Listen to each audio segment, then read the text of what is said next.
증명해낼 수 있는 부분만 썼습니다. 이명박 하면 또 떠오르는 기자가 있죠. 바로 주진우 기자입니다. BBK 건, 내곡동 사저 이런 것들을 특종 보도해서 이 특검으로 쭉 이어지게끔 만들었던 주진우 기자. 이번에 주진우의 이명박 추격기라고 하는 책을 펴냈네요. 그래서 오늘 스튜디오에 모셨습니다. 어서 오십시오. 안녕하십니까, 주진우입니다. 네. 얼마나 추격한 겁니까? 10년이 조금 넘었네요. 네. 다른 건 몰라도 다른 취재 하다가요. 네. 이명박 대통령하고 이명박 대통령의 돈 얘기가 나오면 무조건 달려갔습니다. 그래서 많이 다녔습니다. 미국도 여러 번 갔고요. 네. 싱가포르, 홍콩, 스위스, 독일, 조세 피처인 버진 아일랜드 쪽에 있는 케이만군도 또 다녀왔습니다. 그래서 책상에 아예 그 이명박 전 대통령 관련된 박스가 따로 있다면서요? 저는 정리벽이 없어서요. 기자로서 되게 치명적인 일인데, 그런데 이명박 대통령 자료는 많이 모으지는 못했어도 한 10박스 이상 있습니다. 책상에 가장 중요한 열에 있는 책은 다 이명박 관련 서적이고요. 밑에 왜 그렇게 쫓아요? 저는 정치가, 국가가 국민을 위하고 국민의 생명과 안전을 위해야 된다고 이렇게 생각하는데, 네. 이명박 대통령은 국가를 자기 사익을 위해서 썼다고 이렇게 봅니다. 이명박 정부 때 대한민국의 법치주의, 민주주의가 역행했고, 이 모든 것이 이명박 대통령과 그 주변 사람들의 이익, 특별히 돈에 의해서 이렇게 결정이 됐다고 보기 때문에 제가 이명박 대통령은 꼭 좀 쫓아다녀야 되겠다 생각했습니다. 그래서 이 책의 부제가 저수지를 찾아라. 네. 그 저수지는 바로 그 돈이 모여 있는. 네네. 비자금 저수지를 말합니다. 네. 사실 4대 강도 그렇고 자원외교도 그렇고 큰 굵직굵직한 국책 사업마다 돈이 여러 군데에서 사라집니다. 아시다시피 큰 자원외교 사업에서도 그 회사를 샀더니 이 회사는 꽝이었다, 없었다, 그러면서 돈이 없어졌다, 어디 가서도 어떤 사업도 없어졌다, 이런 건이 많았지 않습니까? 근데 그 돈이 사라지는데 한 곳에 모인다는 그 첩보와 정보를 가지고 제가 좀 뛰어다니기 시작했습니다. 그게 비자금 저수지를 몇 년 전에 한 분이 이렇게 찾아왔습니다. 그런데 그분은 이명박 대통령 측근이었고 같이 자원외교 관련된 비즈니스를 했다고 합니다. 성공적으로 그 프로젝트를 완성해서 자기도 어마어마한 목돈을 가지고 그리고 외교관 여권을 받고 해외로 나갔어요. 나가서 해외에서 쇼핑하고 여행하다가 보니까 한국에서 다른 공범들은 잘 살고 있는 거예요. 자기만 해외 도피를 한 거예요.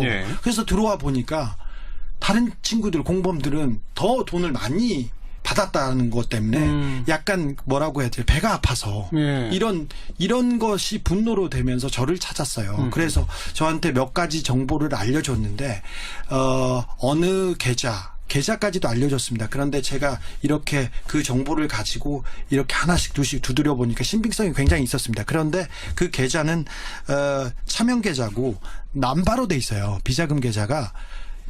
계좌명도 남바고 계좌 이름도 남바예요. 그래서 저희가 가서 찾을 수 있는 거는 한계가 있었어요. 그래서 거기까지 가서 좌절하고 이 부분도 다 제가 증명해낼 수 있는 부분만 썼습니다. 확인된 것들은 몇 개 있다? 네, 그렇죠. 하나만 얘기해 보세요. 캐나다 노스역이라는 동네에 있는데 거기에서 개발 사업을 한다고 회사를 세웠습니다. 농협에서 대출을 해줍니다. 210억 원을. 그런데 그 대출 사건은 210억 원을 대출해 주는데 회사를 세운 그 다음 날 대출을 해줘요. 설립 다음 날? 설립 다음 날 대출 승인을 해줍니다. 그런데 그 대표이사는 아무런 실적이 없었고요. 실업자였고요. 그래서 보증인, 그 다음에 담보 이런 것도 아무것도 없었습니다. 제가 200만 원을 농협에서 대출을 하려고 하면 정말 많은 서류를 원하고요. 그리고 자본금도 없습니다. 없는 회사인데 해외에 있는 회사인데 설립 하루 만에 210억이. 그다음에 한두 달 만에 그 돈은 사라집니다. 그 돈은 사라지는데 농협에서 이 돈에 대해서 전혀 묻지 않습니다. 그 회사는 어떻게 됐어요? 그리고 회사는 공중분해됐죠. 그 회사는 농협에서 돈을 많이 가져왔다고 해서 캐나다에서 돈을 분양대금을 받아서 더 큰 덩어리로 1,몇백억을 만들어서 사라졌습니다. 이 회사가 사라졌는데 농협에서 돈을 빌려줬으면 찾아야 될 거 아닙니까? 찾아주지 않습니다. 그 내역을 쫓아가 봤더니 농협의 그 이명박 정부 초기에 취업한 비정규직 몇몇 사람들이 취업을 하자마자 한 첫 번째 프로젝트였어요. 근데 그분들이 한 프로젝트가 인도네시아, 캄보디아, 해외에 여러 사업을 했는데 다 이런 식으로 망했어요. 망했는데 농협에서 절대 찾지 않습니다.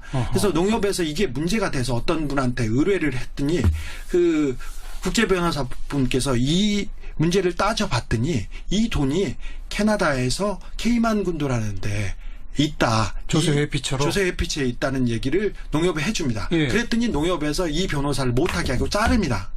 그리고 사실관계를 막습니다. 그래서 농협에서 캐나다 대출권에 대해서 얘기하는 것은 거의 금기였습니다. 근데 알고 보니 그때 이명박 정부 초기에 고용된 몇몇 사람, 해외 프로젝트 파이낸싱을 하라고 고용된 몇 사람이 이명박 대통령 주변하고 밀접한 관련이 있는 사람이었어요.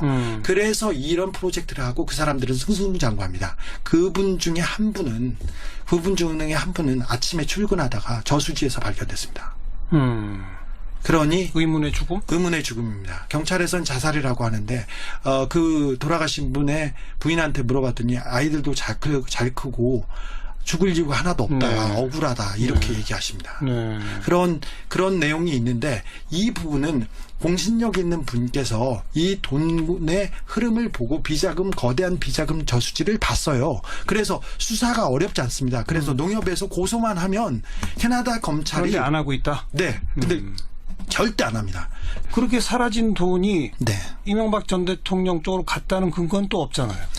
거기까지는 제가 증명하지 못했습니다. 근데 그 앞에까지 거대한 비자금 저수지가 있으니 이 부분을 조사해달라. 이건 공권력 있는 기관한테 제가 호소하는 내용이기도 하고 국민들이 여기에 관심을 가지면 수사를 해서 비자금의 실체를 밝힐 수 있다. 여기까지가 제가 하는 내용입니다. 또 있습니까? 그런 게?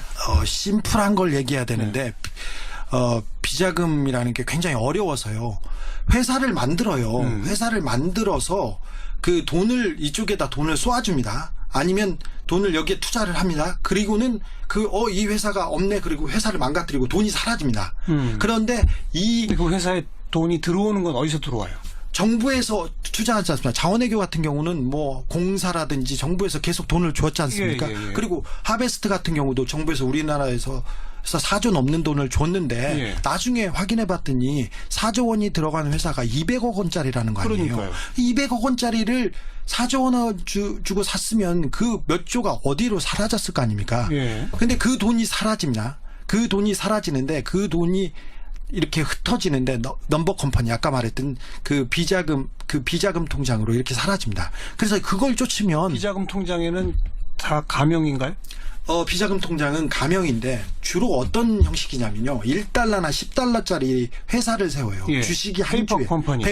그거 하는데 그 페이퍼 컴퍼니가 그 계좌를 소유하고 있습니다. 그래서 아무도 누가 주인인지 누가 주민인지 모릅니다. 그리고 조세회피처에서는 차명으로 그 계좌를 만들 수 있어요. 노민이라고 차명으로 이걸 만들어서 그 돈을 보내서 어떻게 쓸 수 있습니다. 그런데 그 돈이 빠져나오는 곳을 찾아보면 그러니까 크레딧 카드라든지 그리고 아니면 돈을 쓰는 그 돈의 흐름을 찾으면 누구인지 알 수 있습니다. 그렇죠. 네, 그래서 그걸 쫓아가 보면 저기 큰 각하의 주변 분들이 이렇게 보입니다. 그래서 거기까지 쫓아가야 된다. 등기부등본을 한 500만 원, 1000만 원어치 떼어가지고 했는데 친인척까지는 제가 아직까지는 확인을 하지 못했어요. 그런데 증언도 있고요. 그걸 제가 찾다가 못 찾고 내곡동 땅을 찾았습니다. 그렇게 맨 땅에 헤딩하는 식으로의 등기부등본을 해서 취재한 바입니다. 이거는 제가 취재한 바입니다. 이명박 대통령은 그 땅에 친인척이 산 땅에 30년 동안 뭐 등기를 걸어놓는다든가 다른 사람 이름으로 그리고 가압류를 1,000원, 10,000원 이런 식으로 자기 흔적을 남깁니다. 그런데 그게 그분 이름은 아니죠. 근데 저는 이명박 친인척들 땅 중에 그렇게 가압류 30년 동안 그리고 소액 가압류가 걸려있는 땅은 다 이명박 대통령 거라고 생각합니다. 그런데 이 부분을 증명할 수 있는 내용과 자료도 일부는 가지고 있습니다. 아무튼 대체로 확증까지 가지는 못했으나 의심이 가는 대목들까지는 모아서 이걸 사회에 알리고 네. 국민들이 관심을 갖고 네. 그래서 관심이 고조되면 공권력을 가진 수사기관이 네. 제대로 수사해보자 예, 이런 수사에 거죠. 나서기까지 하는 게 저의 목표라고 생각해서 지금 책도 냈고요. 그래서 하고 있어요. 여기서는 그냥 주진우 기자의 어떤 추정이라 할 수도 있는데 네. 그 비자금 규모가 도대체 얼마나 되는 거예요? 제가 그 비자금을 쳐다보지 못했고 계좌를 보지 못해서 말할 수는 없는데 대통령의 측근한테 얘기했습니다. 그 돈을 만지거나 볼 수도 있는 사람 비서였으니까 그런 사람한테 물어봤는데 제가 두 사람한테 물어봤는데 한 분 물어봤는데 그럼 주 기자는 얼마나 될 것 같아? 그렇게 얘기해서 처음에는 한 1, 2조 이렇게 생각했는데 나중에 취재할수록 늘어나서 나중에 뭐 알았을 땐 제가 한 30조 되는 것 같습니다. 그랬더니 그 이명박 대통령의 측근이 그래도 지금까지 본 사람 중에 제일 가까운 것 같아 이렇게 얘기합니다. 그리고 어떤 다른 분은 한 10조 정도 된다고 하는데 이명박 대통령의 회사로 의심되는 다스는 뭐 이명박 대통령의 회사입니다. 사실은. 근데 이 다스가 2000년대 초반에 해도 한 2천억 3천억 정도의 재산 가치가 됐었어요.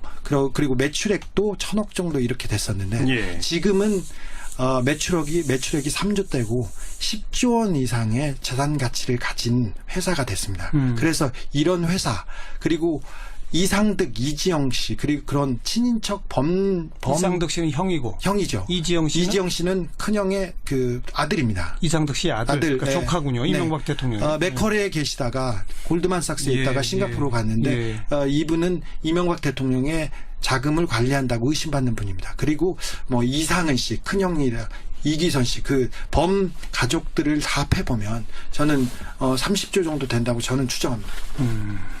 왜 그렇게 돈에 집착을 했을까요? 저도 놀라운 것이 이분은 돈에 대해서는 물러섬이 없어요. 이분이 이미 어마어마한 자산가고 네네. 대통령까지 했고 네. 검소하신 분이 부족함이 없잖아요. 네, 부족함이 없어요. 식당에 가면 4명이 가서 하면 꼭 2인분씩 시키세요. 개고기집에서 2인분 시켜가지고 항상 그 주인을 그 당황스럽게 했던 그런 분이고 그런데 돈은 140억을 아까 김경준 씨의 계좌로부터 이렇게 돌려받았는데 2011년도에 그러니까 이명박 대통령 재임 시절에 그때 공권력을 통해서 외교부를 통해서 그 돈을 돌려받았어요. 그런 걸 보면 그 돈을 받으면 BBK가 관련이 있다는 게 분명해지는데도 그 돈을 포기하지 못하는데 이거는 천성인 것 같습니다. 제가 보기엔 이명박 대통령 주변에서는요. 돈에 대해서는 절대 물러서지 않고 돈을 버는 것에 맛이 들어가지고요. 그래서 돈 버는 재미에 다른 생각을 안 하시는 것 같습니다. 그 측근으로부터 대략 비슷하다 네. 추정된 게 네. 30조 그러나 네. 그거는 그 일가 전체를 네, 그렇습니다. 말하는 것이고 거기에는 지금 뭐 버젓하게 가고 있는 기업체들도 포함되어 있는 것이다. 네, 그렇습니다. 라고 의심하고 있다. 네, 그렇습니다. 박 전 대통령도 관련돼서 최근에 시끌시끌한 게 국정원의 댓글 부대 그 규모나 숫자 네. 이런 게 뭐 아직 그것도 확인된 바는 아닙니다만은 새롭게 국정원 적폐청산 태스크포스 팀에서 밝혀냈잖아요. 네, 그렇습니다. 근데 여기도 주진우 기자가 무슨 역할을 했어요? 아니 그런 건 아니고요. 이명박 대통령이 계신 곳은 제가 취재를 열심히 하고 있습니다. 그래서 댓글 관련돼서 아르바이트 3천 몇백 명한테 이렇게 했다고 이런 내용도 있는데 앞으로는 국정원에서 화이트리스트 그러니까 자기네들 도와주는 건전단체라고 말합니다. 예, 예. 그 사람들은 건전단체라고 말하는데 보수단체에 매달 돈을 줬어요. 거기에 있는 어떤 사람들한테도 돈도 주고 변희재 씨한테도 매달 돈을 주고 그다음에 수구단체들한테 돈을 줬는데 그 부분이 앞으로는 조금 더 문제가 될 거라고 생각합니다. 이 책을 가지고 네. 뭐 OST도 만든다고요? 네, OST가 나왔습니다. 네, 만들어졌습니다. 가수 이승환 씨가 네. 그분이 좀 정의로워서요. 그리고 정의롭고 그분이 사회적인 발언을 하게 된 게 이명박 대통령의 악행을 보고 그랬다고 하는데 그분이 제가 이명박을 추격하는 이 부분에 굉장히 안쓰럽게 생각하고 도와주는데 제가 책 내는 걸 보고 그걸 보고 자기가 OST를 만들었습니다. 북 OST인데 아마 전 세계 최초일 겁니다. 그러니까요. 오리지널 사운드 트랙이 OST잖아요. 네. 그거는 영화에 들어간 영화나 드라마에 음악이잖아요. 네. 북 OST라는 게 있어요. 네, 북 OST 잘 모르겠습니다만 이번에 처음 만들었습니다. 이 책 내용을 알려주는 노래 이런 겁니까? 책 내용이기도 하지만 그 이명박 대통령이 우리 그 사회를 어떻게 생각하는지 그런 내용입니다. 이름은 돈의 신인데요. 뭐 첫 줄은 그렇습니다. 너인 고작 사랑이나 사람 따위를 믿지 난 돈만 믿어 이렇게 하면서 이렇게 얘기하는 건데 네. 이 사회가 조금 비뚤어지고 잘못된 게 이런 이명박 대통령 같은 권력자가 있었지 않나 이런 생각에 OST도 만들었습니다. 영화로도 만드십니까 이 책이? 이 책이 영화사에 제가 책을 쓴다고 할 때부터 영화사에 판권이 팔렸고요.